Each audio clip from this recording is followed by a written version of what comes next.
Hello, today is August 25th, 2020. My name is Dana Yarrick, and I'm interviewing Araceli Lopez for the Latino Oral History Project, Voces of a Pandemic Project at the Center for Latino and Latin American Studies at Northern Illinois University. This project is in partnership with the Voces Oral History Center at the University of Texas at Austin. Please know Ms. Lopez that this interview will be placed in the Northern Illinois University libraries and shared with the Voces Oral History Center at the University of Texas at Austin. If there's anything you do not wish to answer or talk about, I will honor your wishes. Also, if there is something you do want to talk about, please bring it up and we'll talk about it. Because we are not conducting this interview in person, I need to record you consenting. So I'll ask you a series of 6 questions. Please say yes, I agree, or no, I do not agree after each one. There are several questions we need to make sure you agree to before we go on. The Center for Latino and Latin American Studies wishes to archive your interview along with any other photographs or other documentation at the Northern Illinois University libraries. Northern Illinois University libraries will retain copyright of the interview and any other materials you donate to the Center for Latino and Latin American Studies at Northern Illinois University.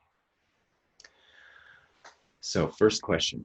Do you give the Center for Latino and Latin American Studies consent to archive your interview and your materials at the Northern Illinois University libraries? Yes, I agree. Do you grant Northern Illinois University libraries right, title, and interest in copyright over the interview and any materials you provide? Yes. Do you agree to allow Northern Illinois University libraries to post this interview on their internet where it may be viewed by people around the world? Yes, I agree. Do you grant the Center for Latino and Latin American Studies consent to share your interview and your materials with the Voces Oral History Center at the University of Texas at Austin for inclusion in the Voces of a Pandemic Oral History Mini Project, which will include posting the interview on the internet? Yes, I agree. We have many questions in a pre-interview form that you and I have already filled out. We use that information from the pre-interview form to help in research. The entire form is kept in a secure Voces server at the University of Texas at Austin.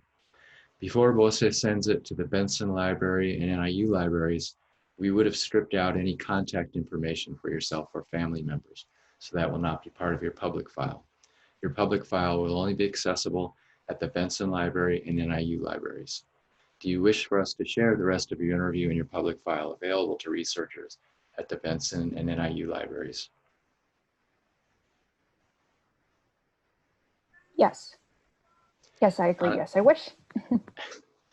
On occasion, the Center for Latino and Latin American Studies and Voces receive requests from journalists who wish to contact our interview subjects.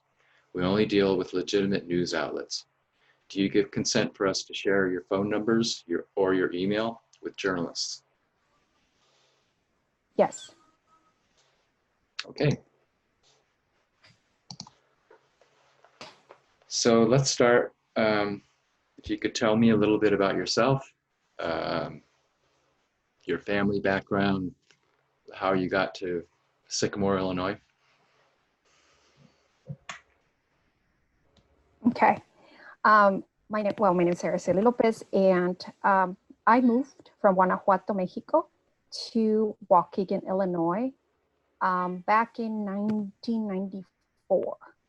And we did this because my dad was was for a long time, a bracero.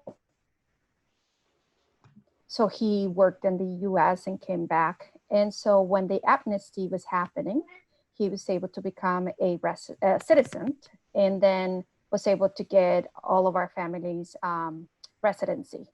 So all of me and my siblings. And then we moved to Waukegan. I started Waukegan High School and then graduated with an associate at Lake County Community College with a nursing program or a nursing associates. And then from there, I married young, had 2 girls from my prior marriage, and then divorced 10 years later. After that, about 4 years, I married my second husband and we moved to Sycamore when he enrolled at NIU College of Law. And that's how I ended up in DeKalb County. Now, working as a nurse in the different places, Midlands Midlands Surgical Center in House of Ross, doing office work, I realized that I needed to finish my undergrad. So I went back to school and I received a bachelor's degree in social service from Columbia College. And then I continued working different type of jobs until I became pregnant for the third time and decided to stay home to raise my child. And I think, I don't know. Oh, so I guess I am right now in my master's program. This is through NIU, through Northern Illinois University. There was a parent group. I think it was a little, you froze for a while, Dana. I don't know if it continued recording. Sorry. Yeah, go ahead. So anyway, in Sycamore, I noticed that Susana Das Neves had a parent group. It's called Universidad para Padres. It's an outreach programming through the Center of B20. My siblings, at the time when Susana started the program, became members, and I became a volunteer and then a member as well. About 2 years volunteering with the group and attending their classes, Susana suggested that I go back to receive a master's degree. And after a couple months of thinking about it, I did decide to go back, and I became a master's student for pursuing school counseling degree. So I am my last year of the counseling program, and hopefully will be graduating as a school counselor in May of 2021. So let's talk about the situation for Latinx families during the pandemic, as you see it. Okay. You sort of became a go-to person for people seeking help during the pandemic. Can you tell us a little bit about that? Yes, through my graduate assistantship, part of my job is to be the link, I guess, for my parent group or for parent university to the resources that our community has. So during the pandemic, I was able to get a list of resources from the community, ranging from food pantries to services that they can help with personal items like shampoos, toothbrushes, and all that stuff. But what I did also find out is that there weren't many local organizations or institutions that were helping financially. And many, not only in the parent university group, but many in the community who are undocumented families, due to not being able to receive the stimulus check or receive unemployment benefits, they were hurting financially. So yes, the pantry was helping, but they did not qualify to many of the other services that might have been available due to their immigration status. So I had to look for outside the community, outside the county, for financial assistance. And I was able to find a few, especially in Cook County, and reach out to certain organizations to see if maybe they will qualify us in this county. And we can go through that process of receiving some financial aid for the families. And that's what we did. And once some of the first families started receiving the financial assistance, then they were, let's say, referring more families to me. And I became that link between those organizations and our Latino families here in DeKalb County. And what were some of the difficulties that you faced in that process?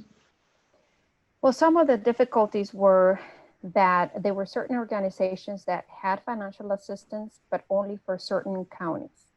So I would be finding something in social media or just Googling, finding other links, asking people around, and they would be available, or this financial assistance will be available, but for Cook County residents, or for Boone County residents, or for Lake County residents, but not for DeKalb County residents. So I had to move on to looking for something else and asking those people if they knew anyone that would be allowing this financial assistance to DeKalb County. Now, I don't know how they decide what county they're going to be helping. I'm assuming that they help the county that they have their home office at. But then I realized that we do not have something like that here in this county that can be helping. So that was some of the challenges, is getting excited that I found something and then going through the process of finding out more about it and then getting disappointed that I could not offer it to the families here in DeKalb, because just not having the residency status of that specific county will not allow us. Also, there was a lot of paperwork that needed to be done to apply for this stuff. There was an application process for many of them. There was proofs of certain requirements. There was assistance for farm workers. So they had to prove they were farm workers. Now, many of these people or these families get paid cash. They do not have a check stub, or they do not have a way to prove that they work at a farm. So we had to be very creative, and I had to be very creative in the way of having them wear their uniform, go in front of the farm and take a selfie and send it to me. So I had to just beg the organizations to bend the rules, I would say, or the requirements for some families, just because we couldn't prove any other way that they were farm workers. Some of them had to be affected directly by the pandemic by having to lose hours, or having to be one of those unfortunate people that got infected. Now, how do we prove that too? Only by paycheck, or by writing, or by an employer saying, writing a letter, okay, I had to cut down this employer's hours from 40 to 30, whatever. But a lot of the employers weren't willing to do so. So how do we prove that? So I had to do a lot of special requests to this organizations that would require, or having this list of requirements to say, okay, well, we can't do that for you, but can we do this? There were some who work in the food industry, and there were some helps for those. But unfortunately, again, using a different name, that it wasn't their ID, or not having the documents that the organization requested, it was tricky to for them to come up with everything they needed. So the process, so the financial aid is there, but the process of having to do so, it just added another factor. And many are not computer literate, so it was hard to find a scanner in the middle of the pandemic when the libraries are closed, and the public libraries are closed, and there's no copier machine, there's no scanner. So I had to download a lot of apps on my phone to be able to have them sign PDFs, to scan their documents and send it. Now, because of the pandemic, I wasn't supposed to be seeing people person in person, but there were many that had to come and drop it off outside my house. And I had to be very careful on how I was handling their documents, just because they could not take the right picture or the right file and send it to me so I can upload it. So after being denied because the picture was blurry or because they couldn't see the address correctly, I just asked them to come drop it off at my house. So I added an extra trip to a family who was already maybe worried about having enough gas to make it to work. So it was, yes, it was great that the financial assistance was going to be there, but there was pressure in between and there was worries in between. And even now, there was one organization who offered $1,000. And this is the one that a lot of the families, because it was a lengthier process. So a lot of the families came in and we used our mouth coverings and we did our signing of the application there. I was able to go into my private office and get the things printed out because again, this had to be a paper application that they had to fill out and send it. But all we got was an email for us to print it out and send it out. So how were they going to do that? So I had to do that. They had to come in outside and do it. But up to this point, that has been about 2.5 months that we did through all that process. And out of the 10 families, only 2 have received their debit card with $1,000. So I am now still at least every other day requesting to find out what happened. Because within a week of sending all the applications, we were all approved. They were all approved. All the families were approved through this organization that we sent all the requirements, everything was fine. But again, that was about 2.5 months ago and only 2 families have received it. And I'm in between because they contact me and ask if I know anything. Then I contact the organization and they reply with a simple, let me see where they're at right now, where are we at in that process and get back to you. So the financial assistance available, at least through this organization, $1,000. But it's 2.5 months later and they haven't received it. And these families are in desperate need of financial assistance. That's why they applied for it. So because of this delay, I will call it, if there are other opportunities to apply for financial assistance, I'm even hesitant of offering it because now they look at me with concern and even hesitation of, is this going to be another thing that we have to hurry up and wait? So though that has been a frustration.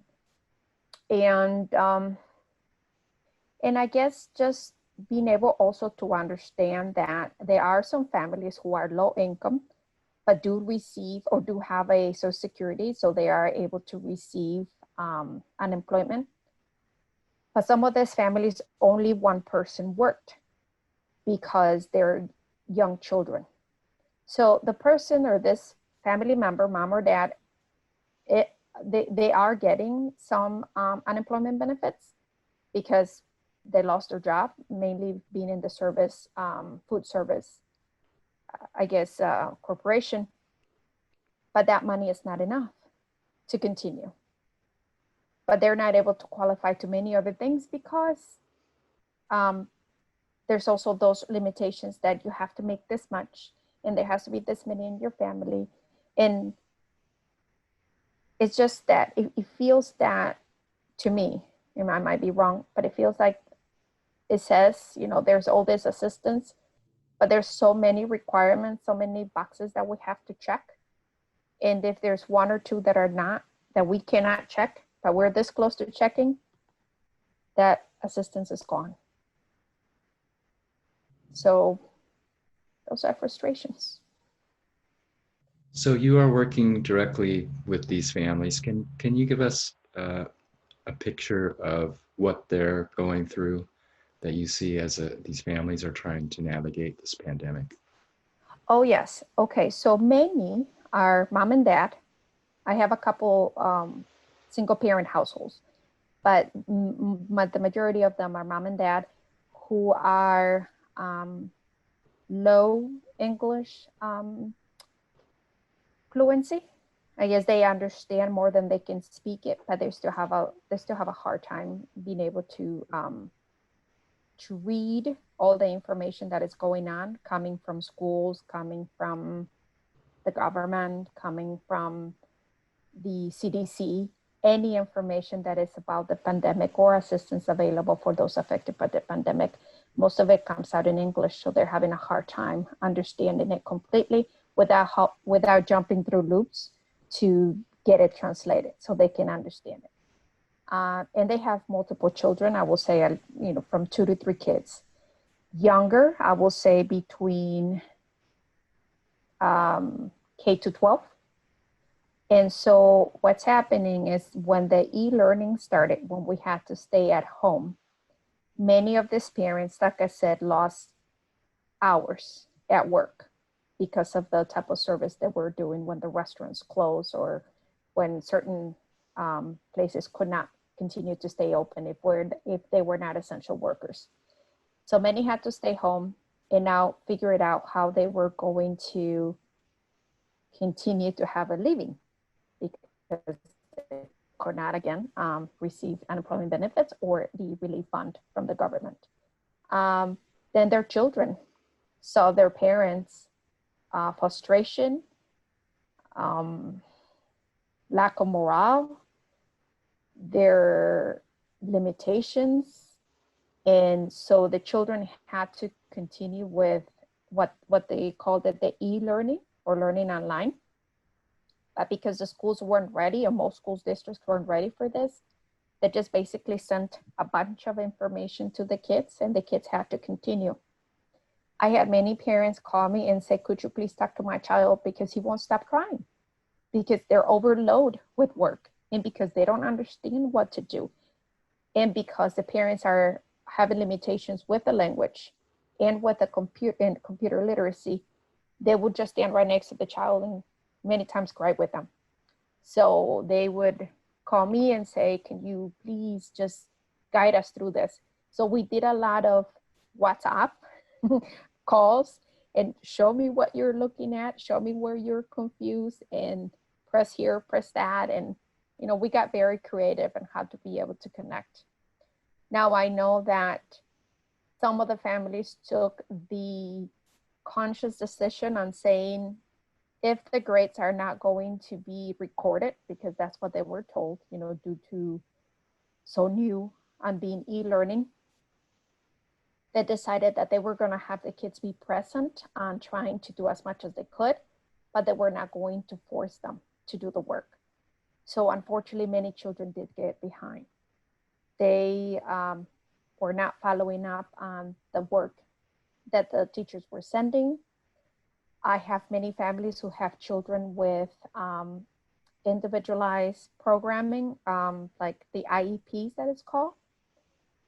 And they have, they're in the autism spectrum or they have a learning disability. I mean, it ranges.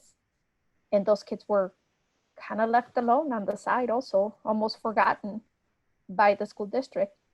So the parents are trying to work with their child, either continue to make it work so they can go to work because they had to, and their children had to stay home. They didn't have childcare because childcare was closed, and deal with an abundance of online information that they never had to do before. So it was very overwhelming for many of them. These are parents who are loving parents and they want to help their child as much as they can, but they couldn't. They truly couldn't. And that, I think, hurt them a lot, many of them. And their self-esteem went so low that it was really hard to get people motivated to ask for help, to not basically, I'm going to say in quotations, lose it, so their children wouldn't feel more stressed out that they were already there. So through Parent University, my job is to provide once a week a workshop, and we did a lot on mental health. Now, I'm not a mental health provider. I'm just going to school for that, but we did a lot of group, like a support group kind of a thing more than anything. I talked about a topic relating to mental health, like depression or anxiety, and I would find specific topics regarding this, and then we all would just talk. And this was like a venting place for them to come in. And this is how I find out the struggles they were having. Yes, many had to do with money, but a lot of it just had to be with the situation itself. How do I make this work? I have young children, child care is not available. I have to go to work because I'm supposed to be an essential worker. And I either go to work and provide for my family, or I'm going to take care of my children. So many families that mom and dad had to work, one of them had to stop working so they can stay with their child. So their economy went, it plummeted. And that's where they knew, okay, I have to stay with my child, but how we're going to make rent? How are we going to make utilities? There were tons of pantries. People just thought, okay, if we offer food, everything will be okay. Well, we can't bring the landlord a box of produce and say, here. So that was the situation with them. So this is a lot of stress on anyone, and particularly in the Latino community. Stress piled upon stress that was already there in the first place. Can you talk a little bit about mental health within that community? And is there a stigma? Do you think this is the first time maybe that some people have reached out for help for stress and for mental health issues they might be facing? Yes. Well, so we have to consider that for this answer, I guess I have to think of two different populations: the Latinos living in Latin America and the Latinos that are here, that moved to the States. And depending on the amount of years that they have living in the States. The reason I mention that is because in Latin America, for what I know, at least for where I live in Mexico, mental health, it is has a stigma on if you are depressed or have anxiety, just because of the two most known mental health issues, then you can't handle life. You know, that's how they say it. You're just having a hard time. You're not concentrating on all the wonderful things that you have. Many of the things my mom suffered from mental health for many, many, many years. And what I remember clearly from her friends saying that it's like, oh, you're paying attention to the wrong things in life. You need to be happy. Life is good. Pay attention to all the good things you have. And they would list all the wonderful things my mom had, and made her even feel worse that even though she had all these good things, she was still depressed.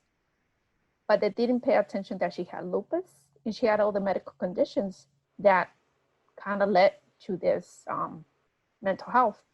My grandmother also had depression and anxiety. And now we know that these are something that is that can go generation to generation, but they couldn't understand it. It wasn't going to the psychologist meant that you were crazy. I mean, the word crazy, you're losing it. You just, you need to be in a mental health institution. So that being said, I know that for families who are recent comers to the US, they still have some of that understanding in the back of their minds. So when they come to the US and say, hey, you're going through all this stress, up and stress and up and stress, why don't you go for talk therapy? Why don't you go to a psychologist? Why don't you visit a mental health center? That unfortunately, because of that cultural pattern that they have had, they immediately think about mental health institution. Oh, but I'm fine. I'm strong. I made it to this country. I didn't come here so I can break down and go talk to somebody about my problems. What do they know about that? And it's that misunderstanding of what mental health is all about. They think about if they go to seek somebody or to see somebody, they're going to be ending up with medication. and there's such a taboo thing about being on medication for mental health, and that they're going to essentially be placed on a mental health institution. So they don't reach out for that. But then there are families who have been here for many years, and that they have heard and they talk to people who have received services, and they're wanting that now. They're looking for that. They want to have organizations that provide mental services. They want counselors. But unfortunately, we go back to many having undocumented status, so they do not have a health insurance. So it's hard to pay $75 to go see a counselor. Many only have one vehicle at the house, and most of the times mom or dad who are out working have the vehicle all day. So when do I go see a counselor? The children are young, and where do I leave my children so I can go see a counselor? Most importantly, there's very little opportunity to have a counselor that speaks Spanish. There are translators, like Ben Gordon here in DeKalb offers translation services through a speaker on the phone. So talk about coming to see somebody and express your emotions and having to talk to a phone. And then the translator on the phone says that to the counselor. And then there's this triangle where that empathy and intimacy and connection that's supposed to be happening in the counseling relationship is gone. So they don't go back anymore. And even for those who are bilingual, for the Latinos who are bilingual, there's that cultural competency that we're looking for, in a way that if I come in and talk to a counselor about a certain pressure that I have at home because, I don't know, machismo or cultural patterns that I'm dealing with because I'm trying to break that, and I'm having anxiety of how do I break this cultural circle that is not helping me? The last thing I want to do is go into a counselor and first teach the counselor about my culture so they can understand why I'm feeling frustrated about that. So those are other limitations. Now, it's not the counselor's fault. It's just that we do not have a lot of representation in the counseling field. And that tells you again, because we grew up with this stigma about mental health. So there are not a lot of us that go into the counseling field because, first of all, we don't even know what that is for the first, at the beginning.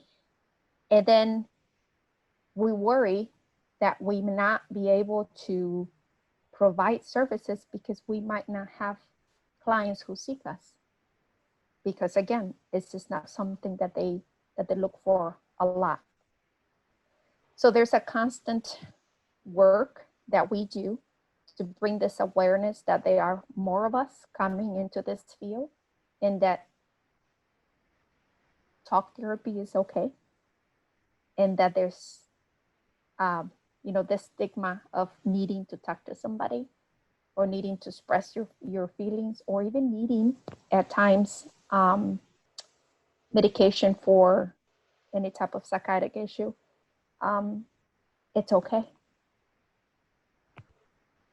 So I guess if I might add, during the pandemic, a lot of the counseling agencies here in DeKalb went online to provide that telehealth. But I think, again, many are missing the cultural component. And even though Parent University was only offering it, in our meetings, it wasn't mental health because, again, no one was a professional leading the session. The parents were able to express themselves and to be heard and feel that empathy because that multicultural component was there. They were able to express and feel some type of normalcy among them, that they weren't the only ones suffering. So they kind of feel like, okay, I'm not alone in this, and I can make it through, and I can try what the other family is doing. Maybe it will work for mine. So I'm hoping that continues to be a place for them.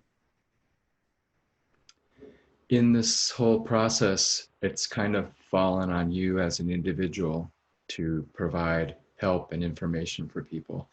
Um, is there any chance for some kind of collective, organized information and help for people uh, in the local area? Can you tell me a little bit about the movement towards that type of help?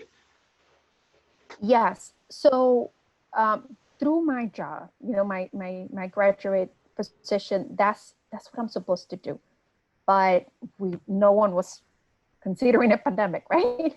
And so my job just went 1,000 times, that I needed to do. And that was also, like I mentioned, I realized the need of having a place where it's not just me working on my GA position for 20 hours and doing my classes and needing to be a mom. So I didn't want to get burned out either.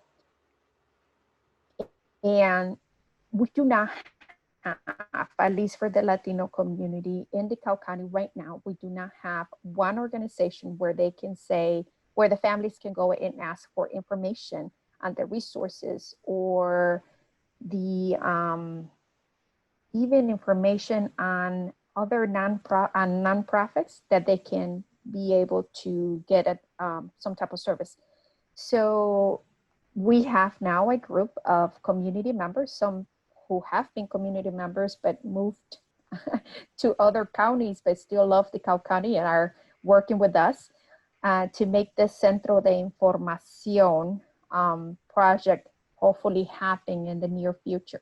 And what that is we want an informational hub where it's not Araceli who has all this information, is the center where it will be a community run, I guess, organization in a way, where all this nonprofits and services available, not only for Latinos, the community in general, but specifically for Latinos in the way that there's certain services that we need more, will be available at the center, at this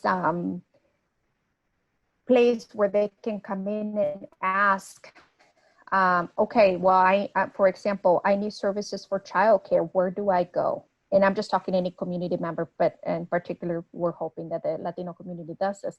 Then we will have that list of information of where they can get, hopefully at low cost childcare, and who they can contact to get that. And being able to have all this information at one place where they can say, okay, these are my needs. Let me see how many, and let me go back to those boxes. How many boxes can I check out? How many resources can I get from this place? So we don't know the name yet, but we know it's going to be Centro de Información. And right now, the welcoming Western counties, it's what's getting it started, and some other members of the community. So we're hoping that that will be coming in the very near future. So how has your family's life changed during the pandemic? Has anyone been directly affected in your family? In my immediate family, so my husband and my children, no. No, in the way that they're not, they did not get sick, I will say, with COVID-19. But my husband was affected emotionally. He became very afraid of what could happen if I would get infected. I am considered a high risk person for this because of a medical condition that I have.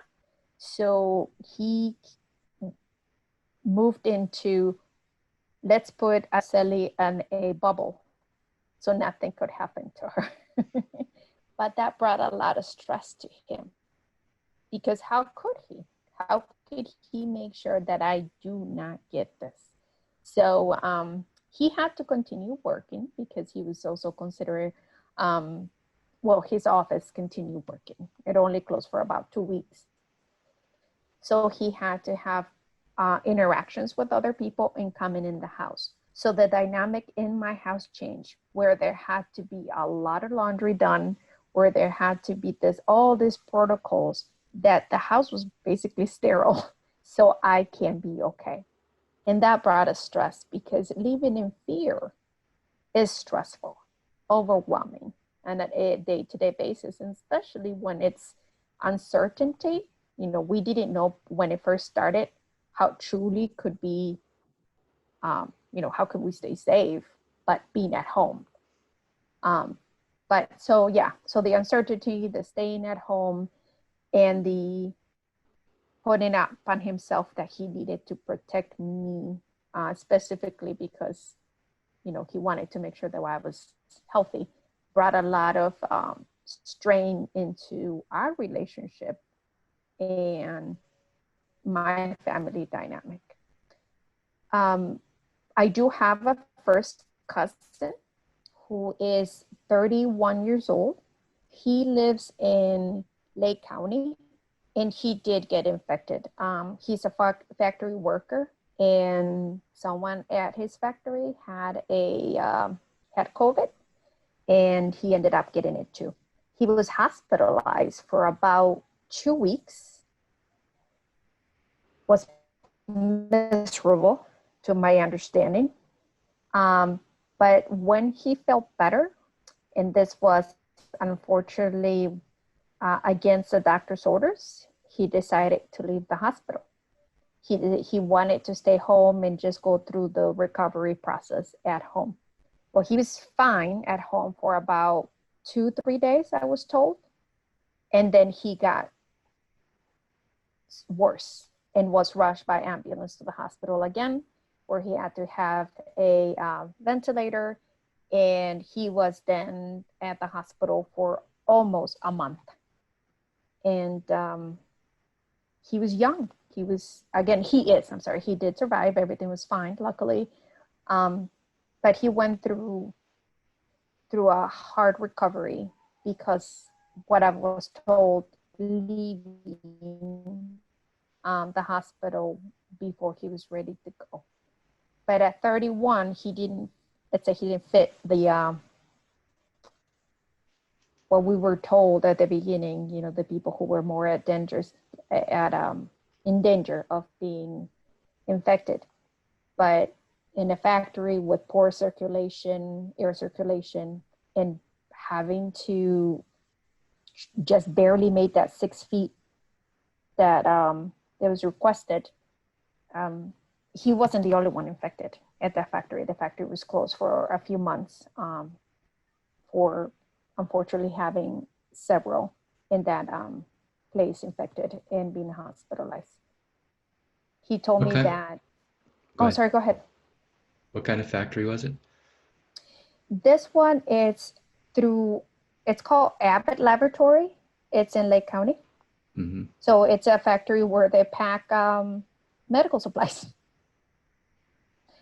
So yeah, no, I was just going to say, he told me that he knew that there were several people who were hospitalized. None died, but they were hospitalized for weeks.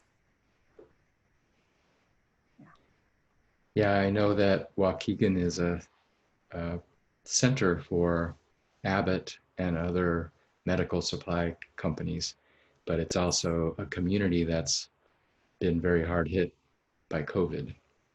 Kind of ironic. And I wonder what kind of measures those factories that are creating PPE and everything else for other people are maintaining the safety of their own workers. Well, I think now they have changed many regulations. They've been open now, but this was at the beginning, almost at the beginning of the pandemic, and I think it had to do with that not having a lot of guidance. I don't know if that's what it is, of what to do, how to handle it. I know these are big factories, but at the end, there's only supervisors, and there's only people who are in the shift, the higher ups and the CEOs might know what to do, but they might not be getting that information fast enough to those who are actually on the floors working. And so it would be difficult. How about your family in Mexico? How have they been affected, and how has that affected you worrying about them? No, actually, they're fine. It affected me, and I'm just being worried. I think, like everybody else, just not knowing how these things were going to turn out. But I guess my dad did get affected a little bit more personally because he was he remarried after my mom died, and before the pandemic, he had applied for his now wife, my stepmom, to become a resident of the US.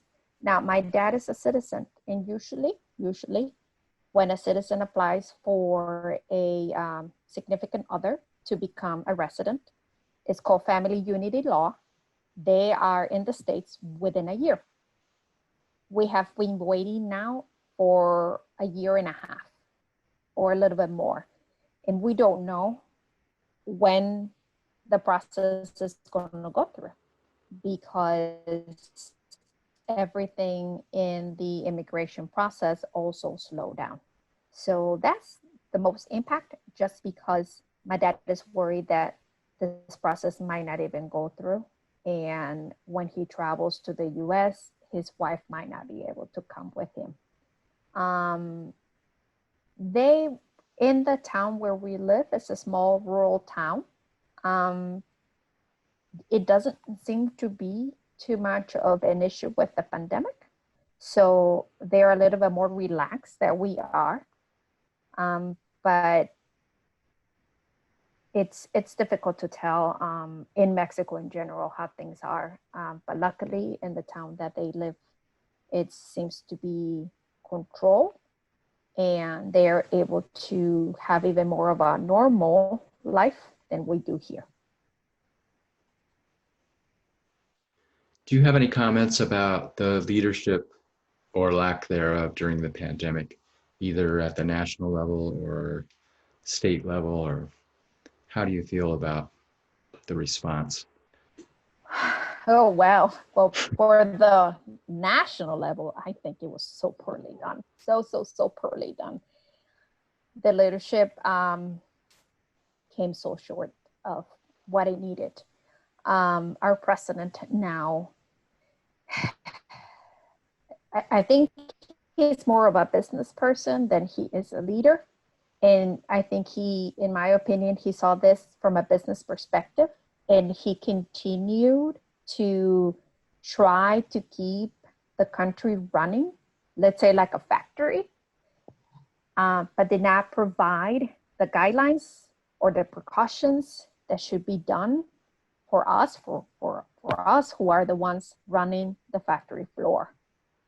So due to that, and not providing the information, the scientific backed information, things that we can't deny, science, was not provided until much later, when so many were already affected. We're supposed to be God, well, we're a first world country, but we're supposed to be the country, right? That we're supposed to know what we're doing. And unfortunately, because it's my opinion that because of our administration, we ended up being worse than a third world country. We right now are at the same level of deaths and people infected as Peru, as other countries who do not have the financial stability to be able to handle things better.